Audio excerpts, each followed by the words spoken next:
Awesome. Great to be here. Sorry for the 3-minute delay, but time is of the essence. It's awesome. My name is Uri Schneider, Schneider Speech, and it is an amazing conversation we're going to have this morning with my good friend Dan Greenwald. There's tons to say, so I'm going to keep it short. But essentially, I've known Dan for a long time in different capacities, mostly as a tertiary connection. Before LinkedIn existed, he was like a second degree of separation for much of my life, but just kind of like just beyond my inner circle. And always admired him and never knew why. There was some sort of connection there. And then at different points in our lives, we kind of crisscrossed, whether it was on the basketball court or catching each other on an airplane flying from Tel Aviv to JFK. And it was always great. And then at some point we took the next step and we started to meet, and what evolved was something that transformed my personal life and also our practice, our business. And I'll share more about that. But Dan is a person who is an educator, he's an entrepreneur, he's a creative, and he's a go-getter, and he is just a growth machine. So it's a great honor to have you, Dan. Thanks for taking the time, and away we go. Very pleasure. I like being thought of as a growth machine, maybe even a like robotic machine at times, but absolute pleasure being here with you. Yeah, great. So obviously it's of no surprise that Schneider Speech. So we're all about, meeting people where they're at and helping them find their voice and speak with courage and strength. And one of the first things that you talked about with me was about how stuttering has been a superpower for you. And I know I shared your blog on that. And I was wondering if you could just share about the journey of growing up. Just take us through what it was like as a kid growing up with a stutter, what your relationship was with your stutter then, and kind of like fast forward version of where it's evolved to, and kind of how you now see it as this dashboard for your story.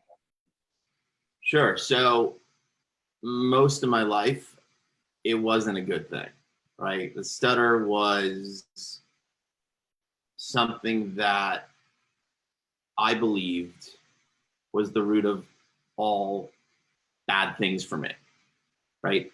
I remember being aware of it at age 4, just seeing it like, oh man, that's not easy. Why can't I say this? Why don't they understand what I'm saying? And as I grew up a little bit, I found myself being hyper aware, almost as if there was this inside world of mine and an outside world, inner perception and an outside perception. And I didn't really know what that was until a little bit later on in life. But what I now can look back on is that there was a lot of this negative inner feeling and thoughts I had about myself. And all I wanted to do was just be normal, quote unquote, like, normal, fit in. I don't want to stand out because I was always standing out, or at least in my mind, I was always standing out. Really quickly, the thing that I was recently thinking about was how for most of my life, I think till about the age of 25, 26, 27 or so, my mind, I was always 12 steps ahead. I was always thinking, can I say this? Am I going to make a big fool out of myself? It was so hard for me to be in the moment, present with whoever I was with or whatever I was trying to do. It was all about trying to avoid shame. And so I grew up with this kind of like, I guess it's a balance. It's this tension. Yeah, being true to myself or avoiding shame. And avoiding shame is the ultimate pain. It's greater than any physical pain you could have, So there I was. That was a big part of it. And all throughout college, it was there. And towards the end of like college, I was ready. I was ready to just deal with it, like really ready to deal with it. It was getting in the way of my own personal growth and being true to myself. And in college, that's what it was all about for me, right? Unpacking what it means to be me, right? And I was ready, and things somewhat aligned that I found this month-long intensive program that was really only designed for teens, and I was 22, and I had to convince them to let me in. And it was a month, and we went into the psychological and also the physiological roots behind my stutter, behind a stutter, the stutter, my stutter. And we broke it down and we rebuilt it. And, you know, I left there thinking that, you know, stuttering was never going to stop me. Not saying it really did, but I got my first job teaching fourth grade in New York City a week after. I'm like, bring it on, bring it on. And so, you know, you know, as I wrote in a post, you know, following yours, you know, my stutter now is really a light on my dashboard that reminds me, you know, I stutter. I mean, it comes up when I'm not in a strong state, mentally, physically, spiritually, it shows itself. So it's really now, there's a light on my dashboard. Be like, hey, what's going on? Check in. So it brings an intention and awareness that's huge. So I'm really at a point as far as my stutter. It's turned into a real gift. It wasn't a gift. Wow. It was horrible, and it was a source of a lot of pain. But it really helped me grow. I mean, really, inside growth. So we talked about this, and I get chills listening to you.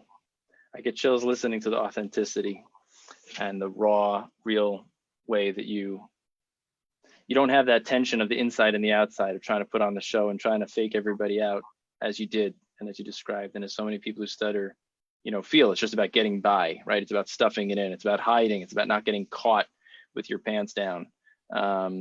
Finally being able to be authentic, it literally gives me chills. Can you talk a little bit more, you know, get a lot of calls from parents and speech therapists and teens and adults. And like, what's your approach and what's the root of stuttering? What's the cause of stuttering?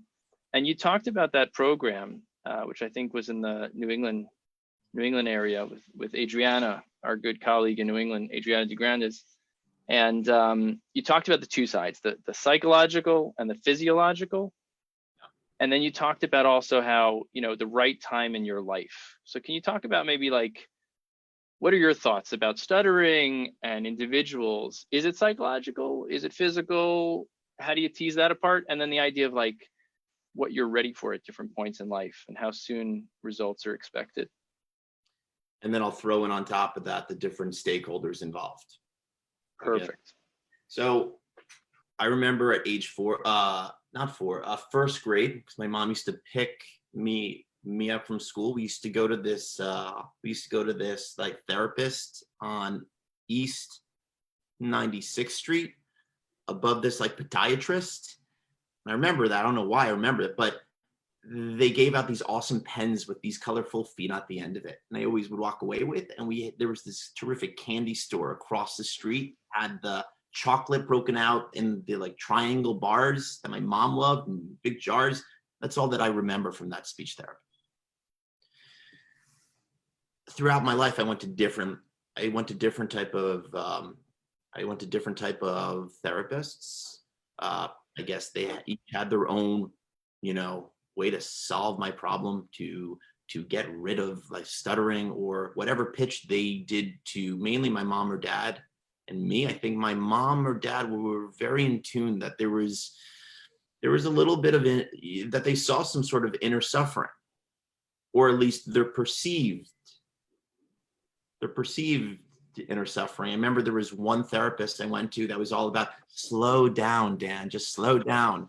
So my dad, he had this thing like, slow down with his big giant fingers, like across the room. He would see me in a block and he would be like, slow down. And I'm like, made it even worse. But my dad loved me and he was just trying to do the best job. But the point is that I wasn't really ready to really deal with the roots of what was going on until I was like 21, 22. And that's where, and I also found the right leader to guide me through it. But you know, I'm a dad of 3. You know, I have James 10, Marty 7, Hannah Banana, who's now 10 months. Is that her official middle name? Yeah. Yeah. My goal is that by the time she's 2, she actually thinks her name is Banana. It's kind of cruel, but it's fun for us, right? So no, it's actually Ray, Hannah Ray. I thought giving me the name Uri in America was kind of cruel because I had all kinds of nicknames and monikers, which I won't mention now. It's too early in the morning. But yeah, names we give our kids. And then of course, if you stutter, you also tend to think that your parents gave you the most difficult name on the planet. And then you meet someone else who's got the name you dreamed of and you find out he thinks he has the most difficult name on the planet. So side note, and then I'll circle back to the parent piece, which I think is really interesting. I've since my full name is Daniel Greenwald, right?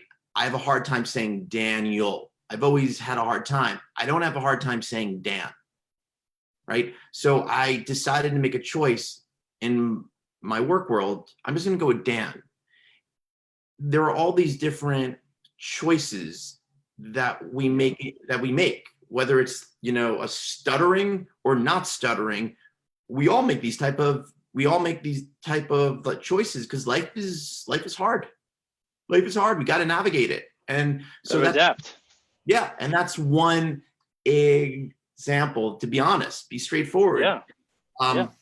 Dan is easier than Daniel for me. So before we circle back, I just want to acknowledge there are a number of amazing people that are commenting and liking. So please drop any questions, comments. I'll try to get to them. But there are some epic shared contacts that we have and some really leaders in the stuttering community around the world, people who stutter and speech therapists who are watching. So thanks for taking your time to join us for this conversation. Again, Uri Schneider from Schneider Speech, speaking with my good buddy, Dan Greenwald, founder of 3010. We'll put links and this will be shared later as well again, but we're just talking about names. And I think just talking about the invisible side, the invisible experience for people who stutter. If you think you're someone who stutters and you think you're the only person that does some name changing or adaptation, you're certainly not alone. And if you're someone who loves someone who stutters or knows someone who stutters, just know that that is one of many invisible experiences that many people who stutter go through. And the more you know, the more you understand, the more empowered you're going to be as a shareholder. And I know Dan is going to go there. And I think that's a good way to say it. There's this invisible, there's almost, you don't know unless you know. Yeah. And stutterers, we most often don't have a choice to hide it. Right? So we're living with it. Everyone has their quote unquote stutter. Everybody has their thing, right? That is their negative. That is when we're not in a good state. That's, I'm the worst at whatever. I'm looking like, we all have it. Stutterers, good or bad, we can't hide it. Often we can't hide it. I got very good at circumlocution. Right? That's when you are thinking 12 steps ahead and knowing your like bank of words that you could say. So you're trying to direct the discussion to the words you can say, and you're so not in the moment, right? Exhausting. It's exhausting. So that was like going on. I think with this invisible wall, I think it's important for, parents, therapists, especially parents, to know that when you experience your child or children going through something, your experience with what you feel about what you see with your own children, that's about you. That's a lot have to do with your own story about being a parent of someone who stutters, or what it was like for you when you were age 8 and what you went through. So you're putting on your own lenses on your child, and you want them to figure it out and not be in the place of shame or pain or whatever perception you put on them. Undoing that is really hard,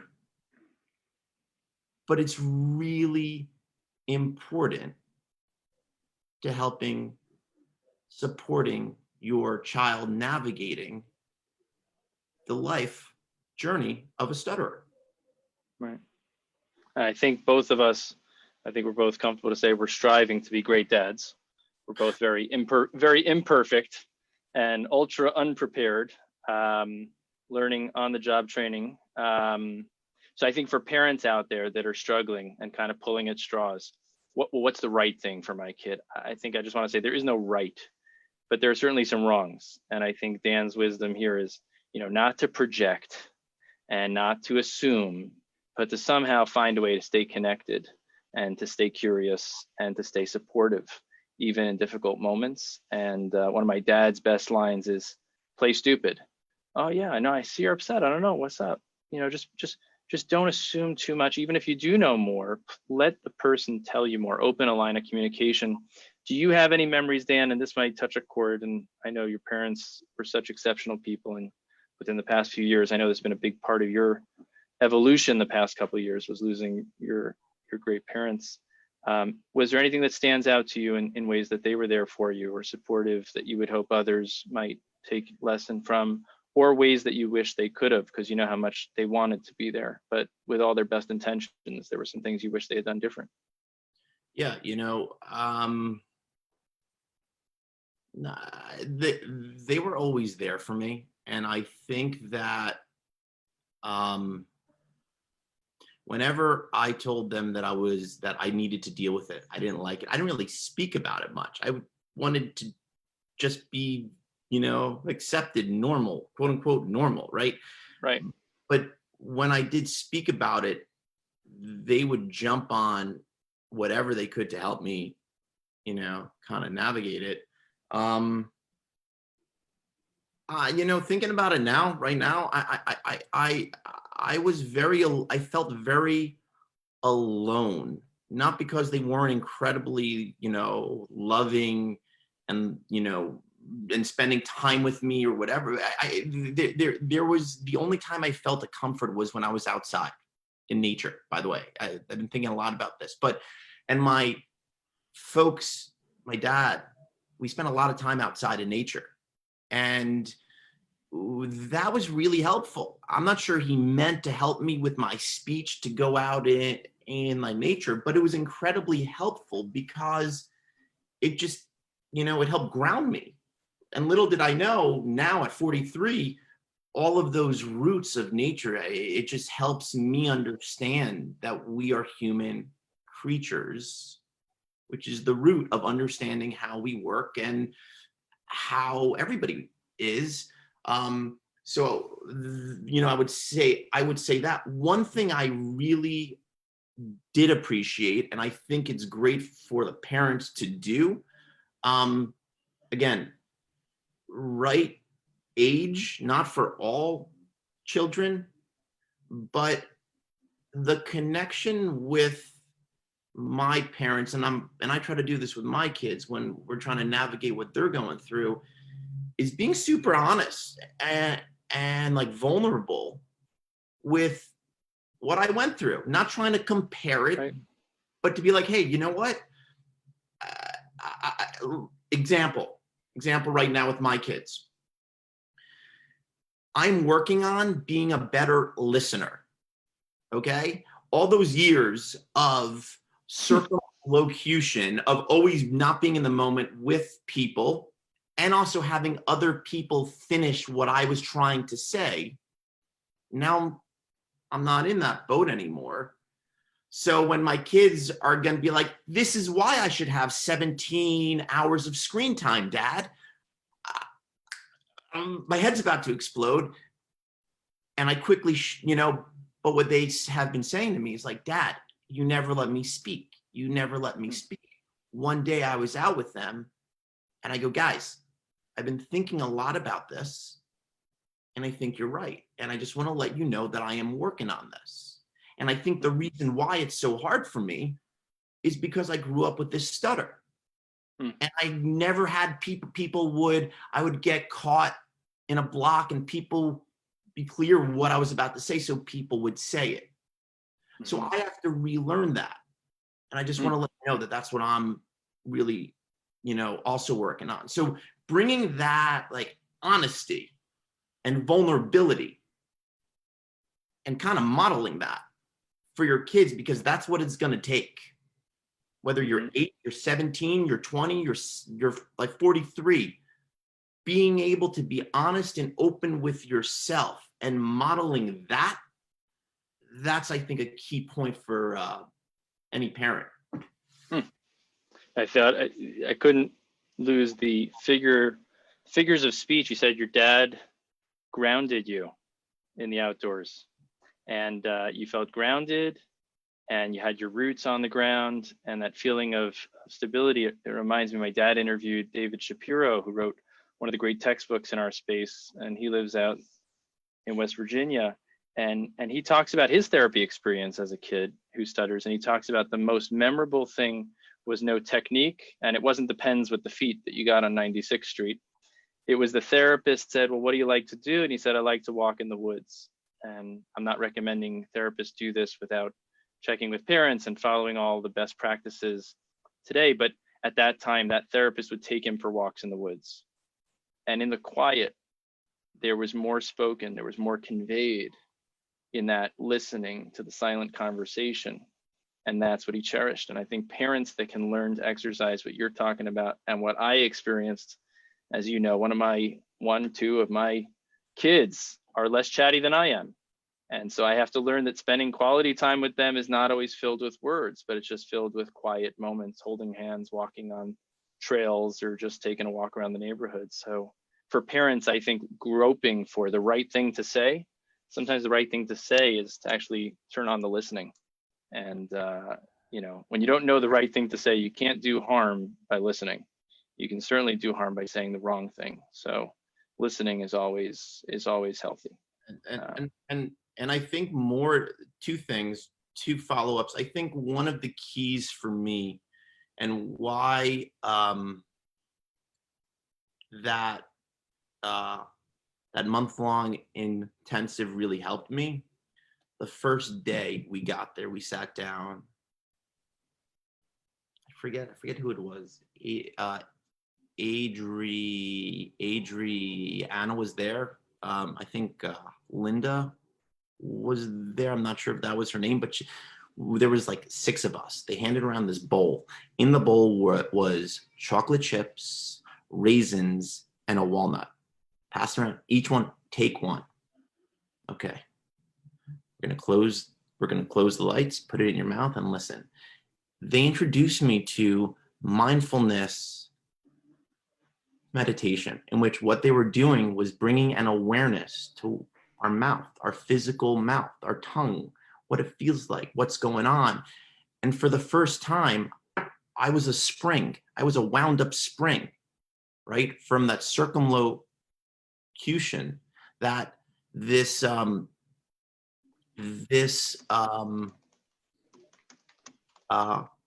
meditation, right? This meditation, it rocked my world so well that I think that was a key for opening me up. It allowed me to stop for the first time. And that I think our kids in this Netflix generation that they now live in, that are like, I don't like next, right? The ability to be able to breathe through, be in the moment. I still, meditate every day. It's such a key piece of my growth, especially as, a stutterer. That's one thing. The other thing is that there's a lot of science now, like we really needed science to tell us, but there's health benefits for spending time outside, let alone now in this whole like COVID universe. It's key. It's really key. We are creatures. We forget this. We are creatures, human creatures like other creatures. Our buildings we live in, our homes we live in, our city, those are our natural habitats. It's very important to be around other creatures because it grounds us. And there's this thing called earthing. Check it out later. But it's spending time without shoes on, walking in grass, and there's a like magnetic alignment with our bodies. I'm not saying I'm for it, against it. I'm just saying I don't need science to tell me that there's incredible health, mental, physical, spiritual benefits for us spending time in nature. And I would say, especially as kids. Yeah, I think, wow. So to transition into, and it goes with what you're talking about, because for some people, earthing was like the most resonant thing they could hear. And for other people, they probably thought this guy is completely off his rocker. I think it speaks to, look, we did not connect at any Fish concerts, but we could have. There are many people listening. And I think one of the things that I wanted to explore was, and one of the things I'm doing in the research that I'm involved in the University of California is looking at, not all people who stutter are the same, and as you said, we're creatures with great, heterogeneous complexion and the profiles that we have. For you, earthing resonates, and for you, it makes sense. It's self-evident, or there are other things that are self-evident. For you, there were things that chocolate chip exercise was amazing at the right time for the right person. For someone else, it might not be. Where I wanted to go with this was, I know that eventually for you, your story became very important, and the insights you got from stuttering launched this next venture of yours, which I want to get to.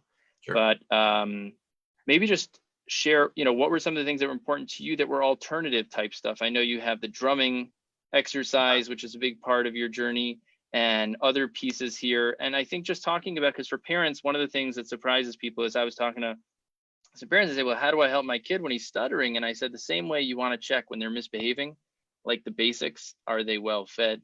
Are they thirsty or hungry? Are they tired? And do they need to go to the bathroom? Because if any of those systems are not in check, they're not in a good, they're not in a good state. And I just wanted to give you an opportunity to kind of transition into talking about how that relates for you for stuttering, and broader than that. But the idea that beyond our lips, what happens here at the lips starts much deeper, maybe at the hips or somewhere else. But there's so many parts of how we get ourselves grounded. If you could talk about that, and I think it relates to the questions of, is stuttering a physical thing?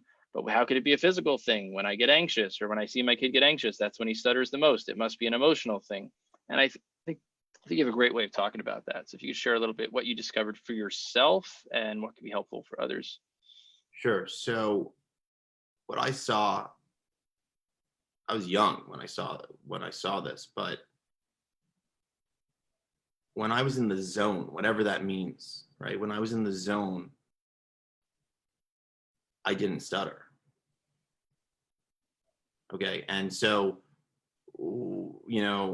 I knew that, but I didn't really understand how to unpack that. Later on, in college, it was all about the true self. What is the self? And exploring that in a like psychological, philosophical, religious journey, so to speak. But I was trying to figure out, what was that zone? Well, why was there a way that I was able to just be in the moment, and my speech was just kind of fluid, right? It's a total boober I and thou, but that's for a different story. And I was craving that. I wanted, I saw a glimpse of hope. That turned into hope for me. And I knew that there was something. And And I'll throw it back to, like, what can parents do? And we are human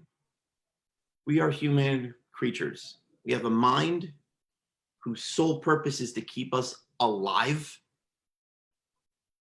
combined with this yearning heart, this yearning, emotional yearning every human has. Combine those two is our creature power, right? But what parents can do is really support and cultivate the passions that their kids have. So, like, you as a great father, speak about your son and the amazing, like, really amazing I got to thing. send you the most latest footage. Yeah, I sent you that picture yesterday, but wait till you see what he captured. It's incredible. So just for point of reference, like, Uri's being a great dad, we go back and forth because I think our greatest, like, leverage right now is our kids, right? That'll get us to do whatever we need to do. It's leverage. No matter what wall it's for our kids, we'll go through. And what Uri's done, again, every person learns differently. Everybody who's watching, everybody in the room around you, everybody learns differently, right? And so as a parent, a teacher, a therapist, or whatever you are, if you go in with that awareness that we're different people, how do I cultivate this passion? And so Uri saw that his son, super brilliant, might not learn the standard boxed in way of learning, but saw that he had an amazing eye. This, like, photographer that just saw things differently with this drone footage, and it's lights out what he could do, and he's just getting better and better and better. And you and I have talked about, you've seen the growth in him.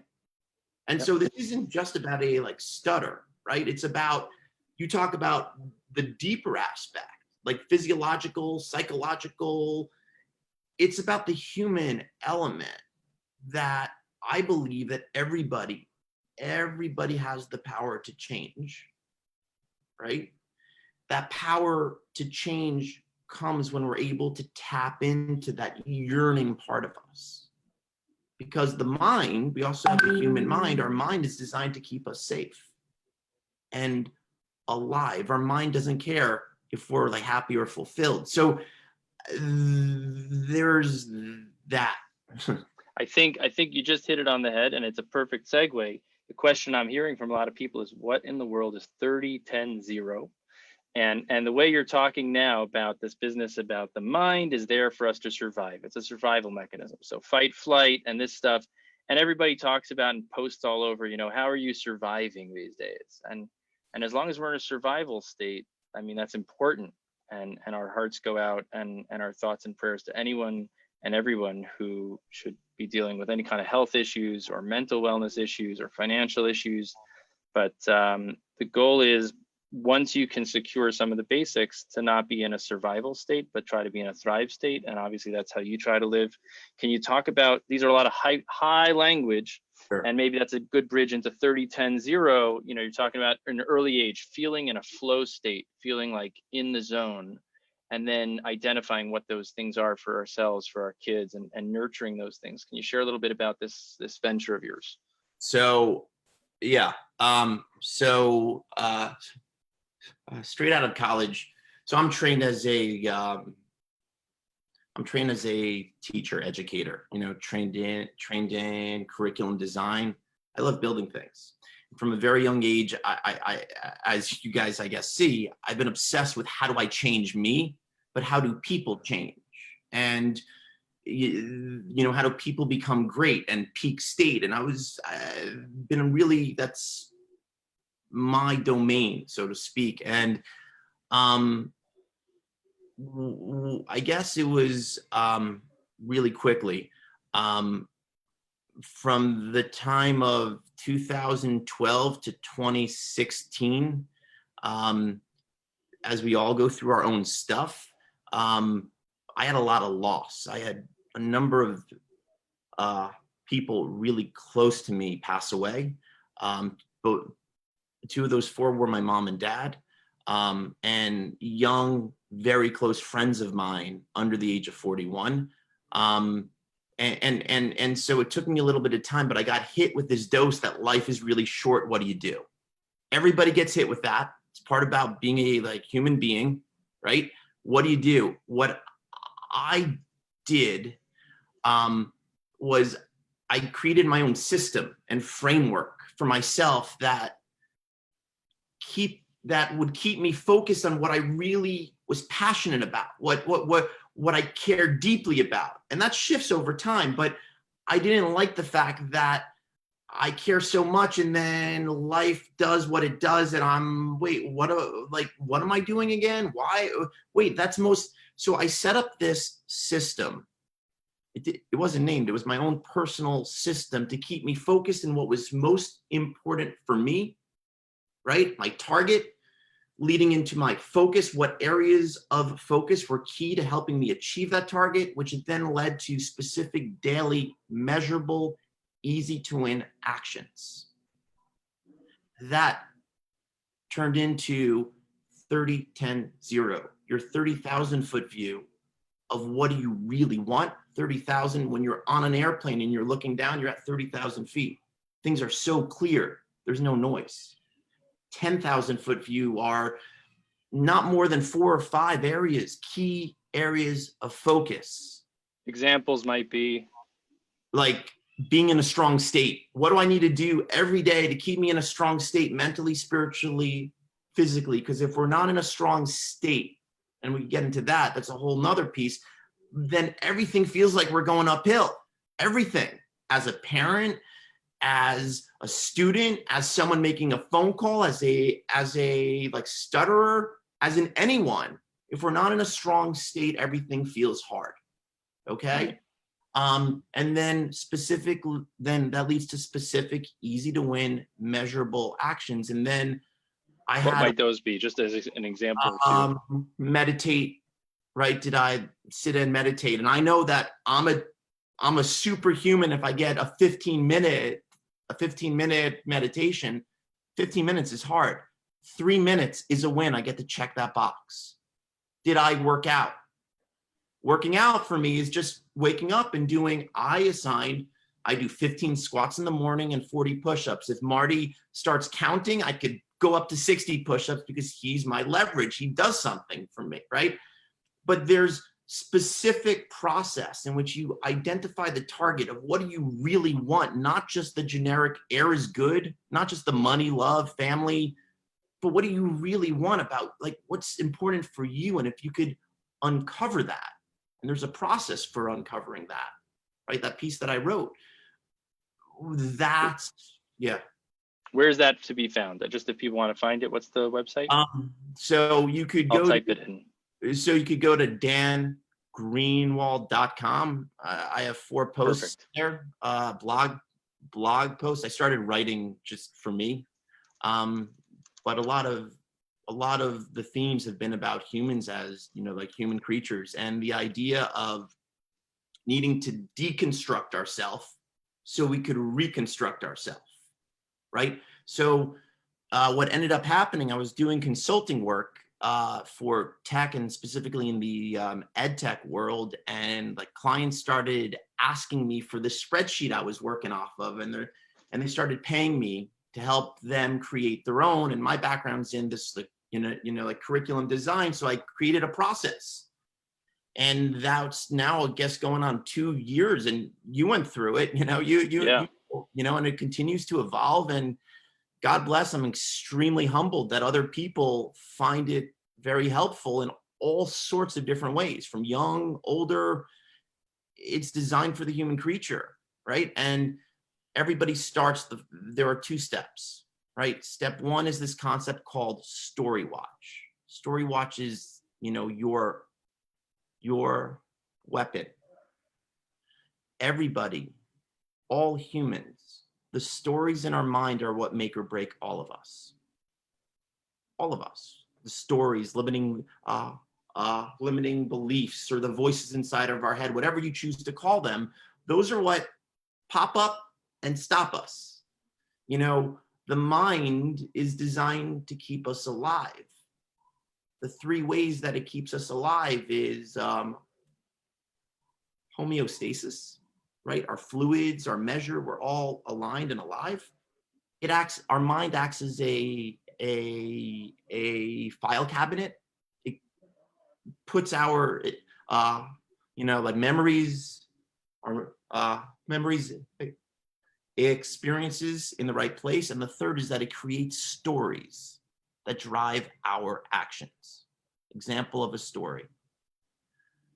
Don't go outside. The classic story in like the saber-toothed tiger. Don't go outside because you might get eaten by a lion, a saber-toothed tiger, or bears from my spring 2020, in which there are bears where I was. We also have, the stories are don't go and speak. Don't put yourself into a position in which you're going to stutter your head off because you want to protect yourself. That's our mind keeping us safe. Our mind keeps us safe by creating these stories that when we have to do something hard, it's like, oh, you know what? Working out. You don't have the right shoes. You can't go work out. Oh, you missed the class. You can't go work out. When you could pound out push-ups or do whatever you need to do in 7 minutes or less at home. The mind's designed to protect us. It doesn't care if we're fulfilled or happy, right? So this 30-10-0, it's a framework, right? It's a framework that starts with this concept of story watch, which gives you the ability to recognize your stories before they lead to action or inaction. And it's the process, again, the more you do it, the better you get, and it becomes a superpower. We've talked about this before, but you become really good at recognizing, oh my God, that's my story. How's that serving me? What do I want? Is it serving me well? And then it becomes really powerful when you identify your target, your 30 of what do you really want? What do you really want? And when you recognize a story, it's like, hey, how is this story helping me get what I really want? And if you identify your target of what do you really want, that's leverage for, hey, the story, it's kind of a mind hack, right?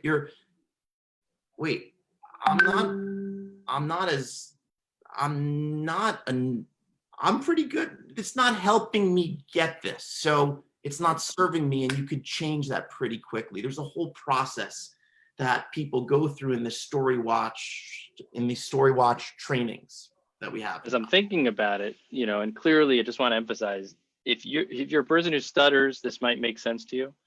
If you're not a person who stutters, this should make a lot of sense to you. And I think there's two aspects of myself that I can relate to that make me a prime candidate, and why I think the work was so helpful that we did on this. And I'll share a little bit about what I experienced with it, and I highly recommend everybody check it out. So 3010.com, is that the website? Yeah, you have to spelled out. So THIRTYTYTENZERO.com is the 3010 model, framework, workshops, and all the opportunities to go through this material. But I'll just share, I think people who either have a very large spirit, ambition, dream, appetite to do more than just survive, right? Some people have a bigger drive and appetite than others, very ambitious types. And then there are people who have ventured out of the safety zone, have ventured out of their comfort zone, and have gotten burnt. And whether it's, stuttering and some experience that you had, or whether it was trying to go for something that you really cared about, whether it was a relationship, whether it was purchasing a property, whether it was entering a business deal, and you got burnt. And then when you got burnt, you kind of went back like a turtle back into the safe zone. And so the story watch, I think, and this whole model is a way to kind of help you keep clear on what you really want to go after, and then figure out how to, on the one hand, not endanger yourself, but not allow yourself to kind of slip back into being your own, the person who's holding the key that locks you and holds you back and holds you in, this kind of like trapped space, and having stories that just kind of reinforce the concrete around you, right? So for me, what you helped me really hone in on was what we wanted to do, and this precedes COVID, was really to go after, number one, being of service and helping our team be there to help people who stutter or have communication challenges and see their own barriers to help them transcend and overcome those barriers and really speak out and be the speaking spirits and beings and people and go for the things they want and communicate and connect in the ways that they wish to. And then at the same time, side by side with that, really helping speech therapists and professionals who want to be guides for others to give them the wherewithal around the country and around the world so that they can do the same for people that they care for. And a lot of what anyone here that's been following us is seeing, including this very conversation, is really born out of my work with Dan. And from someone who was running around pushing very hard and at other times hiding behind all kinds of walls, we would meet by Columbus Circle and Dan would say, get on the floor, we're gonna meditate, I'm setting a timer. And I'd be like, dude, let's get to work, come on, let's start whiteboarding, let's go at it.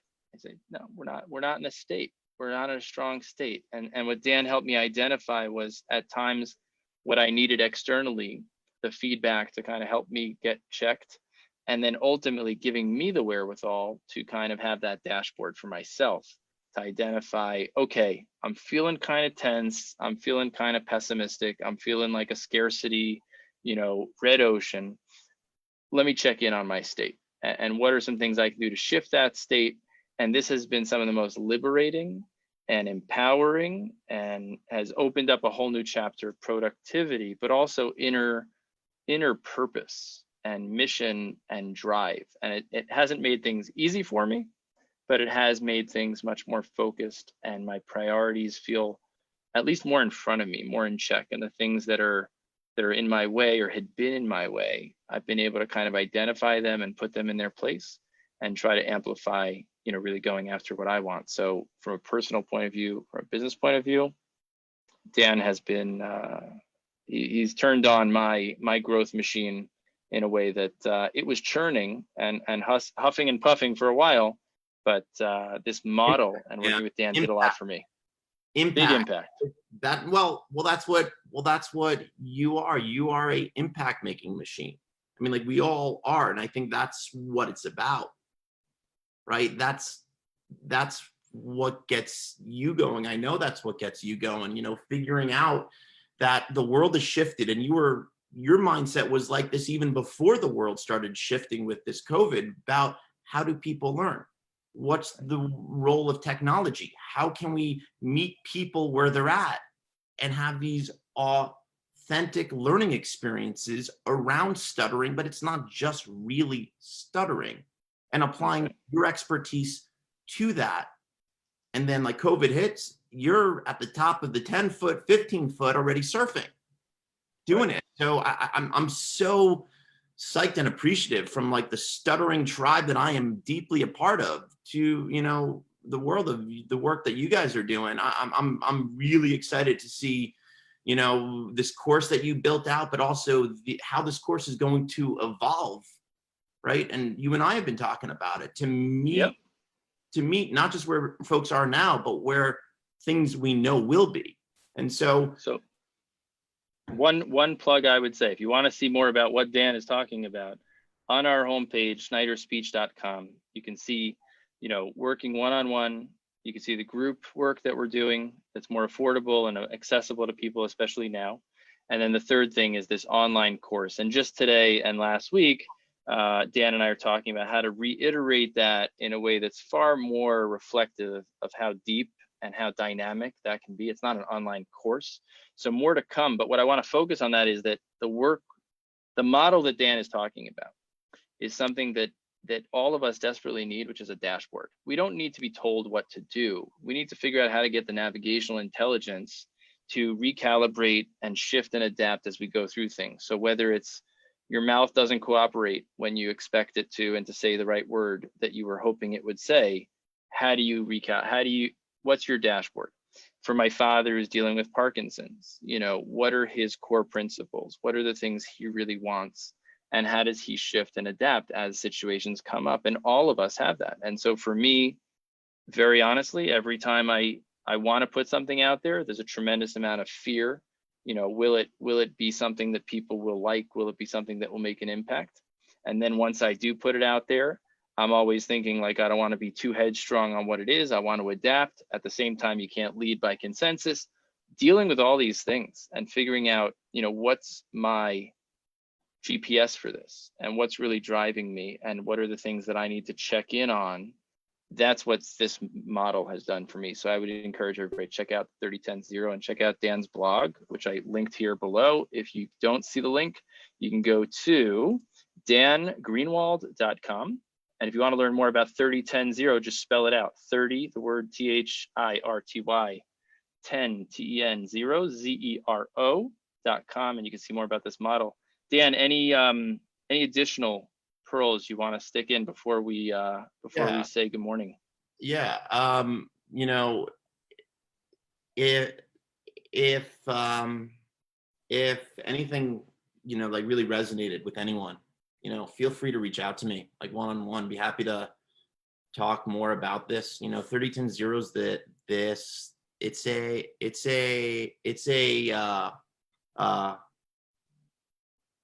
a framework designed in the idea of practical, easy, all the way through. It's kind of like giving someone a fishing rod to eventually do their own fishing. That's how it's set up. And so people, we all have our own inner power. We really do. During this time now, especially, it's all about figuring out what drives you, what specific actions do you need to take to help support your strong state, because everybody is different. And the idea of we have the power, the creature power, that we can deconstruct ourselves to immediately reconstruct ourselves. It's an amazing power. I just want to share that if you're a person who stutters, or a parent, or a spouse, first of all, I think the biggest takeaway is being present, being able to listen. If you're a person who stutters and you didn't get the listening and the patience that you had hoped for, make sure that you can find that in yourself as you go forward in your journey. And I hope that listening to this and listening to other conversations and other voices, there's a multiplicity of stories out there. And we all get stuck listening to ourselves, on a repeat track. It's so important to find voices and stories that get you out of your own head, not because you should buy into their story, but because it can sometimes give you and shed a little bit of light of what's on the other side of that concrete wall that you're stuck behind. So look out the window, listen to podcasts, check out these conversations that we're doing and others, and people like Dan can really kind of open up your mind. And that was our hope together, was to share some of what I've experienced in our relationship and our work together, but also just Dan's personal story for me is so inspiring. And I hope that you've been inspired, as Dan's dad would say, this much as I have been. So thanks for taking the time, Dan, and sharing so much. And people can contact Dan directly. What's the best way to contact you?